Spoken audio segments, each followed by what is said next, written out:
We're joined now by our technology analyst, Larry Magid. A Mountain View internet startup is out with a new service that it says will make it Silicon Valley's first phone company. Larry, the company is called Ribbit. Now, I thought it was kind of a cool name, but then I see some background that says, would you buy a telephone from a company named Ribbit? I guess I would. Maybe if you like frogs, you would.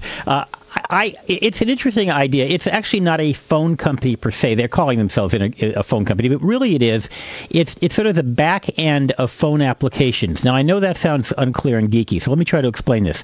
We already have voice over internet. As you know, we can make phone calls over the internet, and it's pretty much just like a regular phone service. But the idea here is that they're creating a back end or a service that would allow any good programmer using Flash or other commonly known tools to create phone applications on the web. So, for example, you could have a website where you ask people to call you, or you say people will call you, you'll call them back.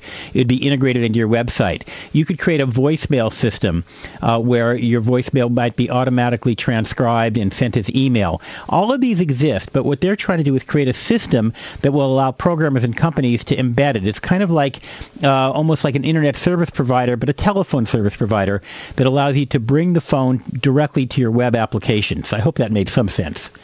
It does, and yet I know that there are people still scratching their heads. Yeah, I'm one of them. Let's bring it back to the consumer. What does that mean for me as somebody who might be looking for a new and perhaps less expensive way to make phone calls? Okay, so imagine that somebody creates an internet phone company and they decide that they want to allow you to read your voicemail, or they want to have it'd be like an iPhone, so your voicemail, you could see who your calls were from before you clicked on them. They could use the Ribbit service to build that. They would have to be clever in their programming, but Ribbit would go ahead and make the phone calls and take care of the billing and all of that. So it allows people to create clever applications over the phone. Certainly you could create your own version of Vonage. That would be one example. That's a simple one. Or imagine if you wanted one phone number that would find you wherever you go, track you down in Europe if you're visiting Europe.